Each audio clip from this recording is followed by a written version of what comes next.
is Dr. Anacleto B. Melendez. I am here in the Davao River Bank.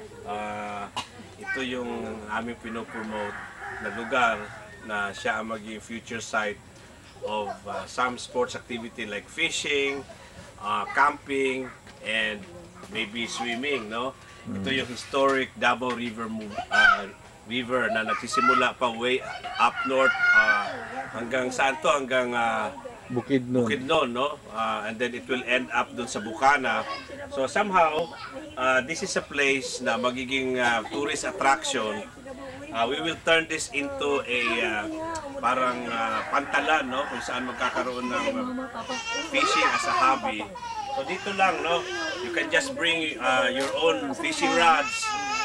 The community can provide you with yung bait, no? And then they will also serve you guys with snacks, no? Na luto ng ating mga women, no? Mga kakanin. You can also sell meals, no? Dito napakadaling kumain, mura pa. No? So just bring your kids here on a weekend, Sabado, Linggo. Close to nature, no? Pwede na rito mismo mag-fishing. Itatapon mo lang yung pamingwit. Maraming isda na uhuli dito. Anong mga isda usually ang meron? Tilapia, kanang kasili, karpa, hito, saka mga... Ang contact person dito si Tatay Mars, no? At of course yung anak niya si Tingaw, no? Sila ang mag-guide sa inyo kung saan kayo pwedeng mamingwit, no? And may mga araw daw na medyo malinis tong ilog, pwedeng mag-swimming, no? Yung mga bata. Tapos dito sa lugar na to, pwede ring mag-camping. Pakita natin nga yung pwede nilang paglagyan ng kanilang mga tent, no? Medyo aayusin lang to later, no? Aayusin lang. Magdadala tayo dito ng mga batang magka-camping, no? Siguro gagawa lang tayo siguro dito later on ng public toilet na malinis, no? Oo. Tapos mga barbecuehan. May rubber boat tayo dyan. May rubber boat. Di ba? Andun sa unahan, sabi mo, meron din develop na park, di ba? Right, oo. Tawag dito, napakaganda. Makapag-trail yung mga bata. No? Ito yung mga gulayan nila. Itong nursery ng mga trees. Ito ba yung baribago? Malibago trees, mga hardwoods, fruits. Tapos ano yung nakakuan? Meron pa duyan. Right. Yan ang native na duyan. Masarap ba pakiramdam dyan? Nakaka-relax? Hangin. Bugnaw tol, pabugnaw. Bugnaw. So ito yung kanilang nursery. Yung sinusuportahan sa tree planting. Adapt a tree planting site.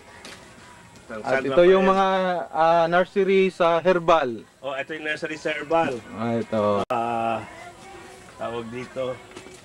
Ito pa rin yung covered nung 2.8 o outside na to. Covered pa rin to. Covered pa rin. So, dito makikita, nag-observe din sila ng parang basurahan. Right. No, na inaalagaan nila yung kalinisan ng Davao River. So isa sa mga hangarin ng Protected Davao River Movement ay mapapanatiling malinis yung ilog, na mapiprevent yung erosion ng ilog, kaya nagtatanim sila ng mga baribago trees. At the same time, binabantayan nila yung mga taong nagtatapon ng basura sa ilog. No? Napaka-historic itong Davao River dahil ito yung parang way ng araw kung paano naging civilized, no? Paano pinasok ang Davao City. Ito mismo, no? Dito pumasok from ito naging parang route ng transportation ng araw. No? Coming from Bukidnon, going to Davao, or let's say Davao, going north, using Davao River. Since 1958, dito pa sila kukuha ng water na mainom nila. So dito yung source of water daw since 1958. Malinis ang ilog kung tutuusin. At yun ang ating goal na we will be collaborating with the Protected Davao River Movement and other aid government and non-government organizations. We will continuously support efforts on how to protect the Davao River. kami sa Beautiful Heart Foundation, we are trying to advocate the empowerment of the people here in terms of health, sanitation, livelihood, education, and other advocacies, no, na sa sariling sikap nila ay mapaganda nila yung kanilang pamumuhay. Of course, kaagapay ang tulong ng mga government and non-government organizations. Ito ang village na dapat nating i-develop dahil nandito lahat yung natural resources, no, yung yamang ilog nandiyan, yung ilog na maraming isda, yung ating mga kabataan, no, na resources din na way, pag lumaki sila yung human resources, sila yung tutulong para lumago ang kabuhayan dito sa ating kanayunan. And kailangan nila ng suporta in terms of their education. Ito yung mga bata na nag-aaral, no? Saan kayo nag-aaral? Wireless. Elementary? Ha? Anong grade mo na? Grade 2? Meron kumpleto ka na ng gamit sa school? Meron ka na notebook? Kumpleto na? Wala nang problema? Oho. Damit, meron na? Meron na. Sapatos? Meron. Okay. Sinong walang damit? Sinong walang sapatos? Yung isa siguro, walang slipper. Walang slippers. Ayun, tumakbo. Madinig ka, ha? So, karamihan na nakatira dito along Davao River banks, medyo nasa below poverty line. No? Kaya nga tinutulungan natin kahit paano ma-assist tayo sa mga pangangailangan nila. And hopefully tutulungan tayo ng ating mga mas fortunate na kapatid sa mga televiewers natin na who have enough to share to these people who have less in life, no.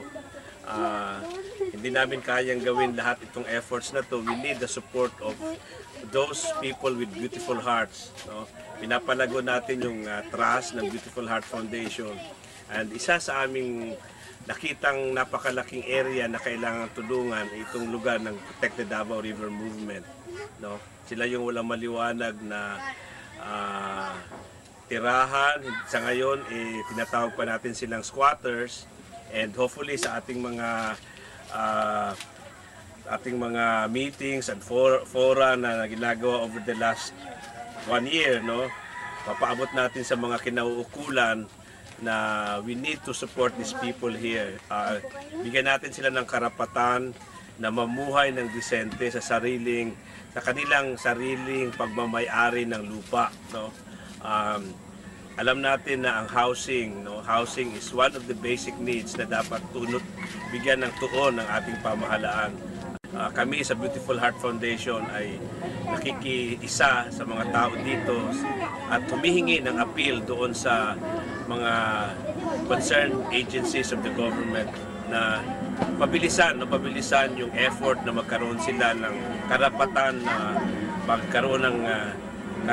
na i-develop at itong mga piece of property kung saan nakatayo yung kanilang mga bahay, na mawawala yung takot na isang araw na lang ay paalisin sila dito sa lugar na to.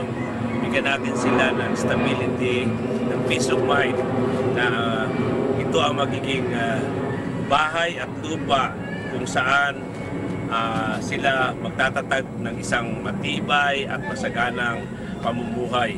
So once again, especially to the President of this country, through the Office of the President, please help the more than 200 families in San Rafael who are now considered as squatters, but actually they're willing to move forward.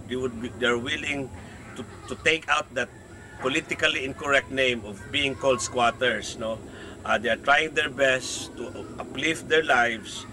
We're thinking of projects that will empower them, that will give them the opportunity to earn a decent income and hopefully pay for the cost of buying this piece of land here in San Rafael Village. So once again, maraming salamat po.